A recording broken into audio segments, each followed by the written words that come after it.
For years, presidents have insisted that they've told us everything they could about JFK's assassination, the 9/11 terrorist attack, and COVID-19. Well, in news that should surprise absolutely no one, they were lying to us.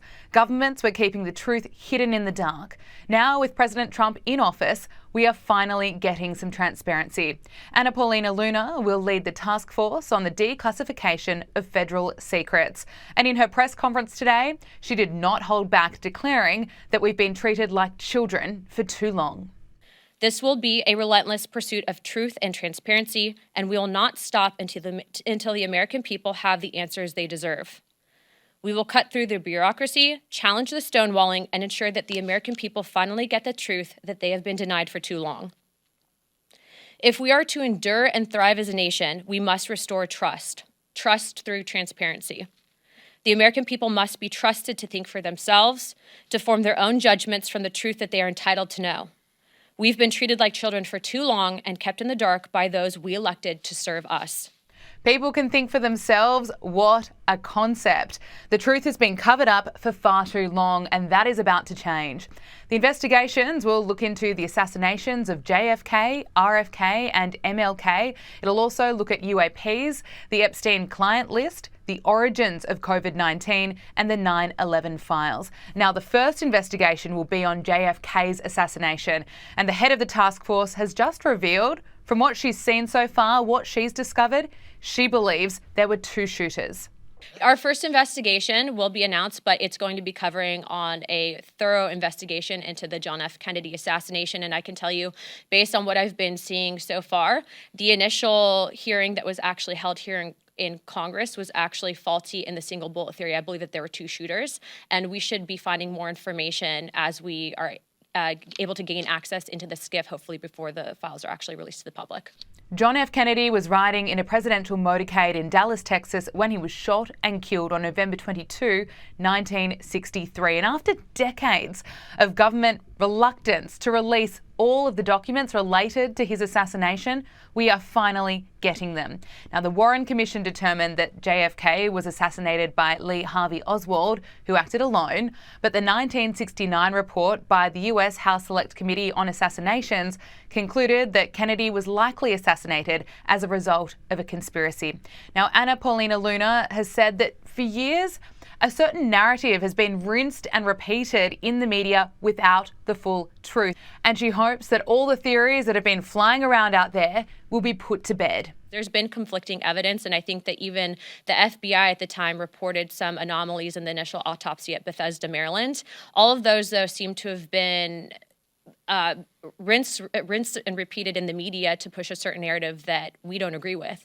And so I think that in order to put to bed some of the theories that have been out there on John F. Kennedy, we have to know the full truth, and the full truth starts with transparency, and that's why these files is so important for the American people to read for themselves. Finally, it only took 61 years and a president as tough as Donald Trump for us to get here. This is what will be included in the task force, with the hearings expected to start next month. Based on what we're actually looking to do with the JFK investigation, I'm looking to actually bring in some of the attending physicians at the initial assassination, and then also people that had been on the various commissions looking into, like the Warren Commission, looking into the initial assassinations. Donald Trump followed through with his campaign promise and ordered the declassification and release of secret files on the assassinations of JFK, RFK and MLK in January. Now, since then, the FBI has discovered nearly 2,500 new records relating to JFK's assassination. This is not a conspiracy theory investigating committee. We're actually looking to present truth to the American people. And it's in my opinion that no one person elected to office is more important or more qualified to look at the information that they've been hiding from us. And so we look to push for that transparency. Here's Donald Trump speaking about the JFK files during the election campaign. They called me, a lot of good people called me, people that that you would find reasonable people, and they asked me not to do it. So I said, well, we'll close it for another time. But if I win, I'm going to open them up. I'm just going to open enough time. Why didn't you open it up the first time, though? Because a lot of times, what was the hesitation, though? Addresses, people that are still living. There are people that are affected. And there could be some national security reason that that I don't have to necessarily know about. But some very good, talented people asked me not to do it. I opened it up, and then they said, would it be possible for us to do that a different day? How much of it did you read into? I think it's going to be just fine to open it. Let me put it that way. I think it's fine. It's going to be time. It's a cleansing. It's really a cleansing. So I'm going to do it. I'm going to do it immediately, almost immediately upon entering office. And it's interesting, Trump has doubled down on his promise to release records related to former President JFK and RFK, as well as Martin Luther King Jr.'s assassinations. Here is Trump speaking about this. As a first step toward restoring transparency and accountability to government, we will also reverse the overclassification of government documents, and in the coming days, we are going to make public remaining records relating to the assassinations of President John F. Kennedy, his brother Robert Kennedy, as well as Dr. Martin Luther King Jr., and other topics of great public interest. It's all going to be released, Uncle Sam.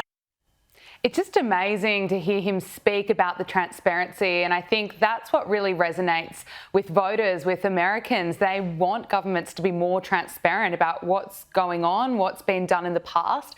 What can we expect from this? Well, I completely agree. Sunlight is the best disinfectant, and this should be a bipartisan issue. I think both sides of the aisle should be welcoming this. It seems quite fitting that he would announce something about MLK on MLK Day here in America. And one other figure who's bound to be intrigued by how things unfold is Robert F. Kennedy, his mooted health secretary. So I think we can expect a lot of interesting things here. But even if the government narrative about what happened with these assassinations turns out to be true, well, great, that reinforces their credibility, which they could really do with rebuilding at the moment. Otherwise, the public does have a right to know what's really gone on here. And I think that was the key part of that passage, is that Trump said this is a great topic of interest to the public. We deserve to know. The public has a right to know. And I think he's doing exactly the right thing. The final thing to note is that this really enforces this idea of Trump the outsider, who's really coming in to knock down the walls of the state and share with the public as much as they can and possibly know.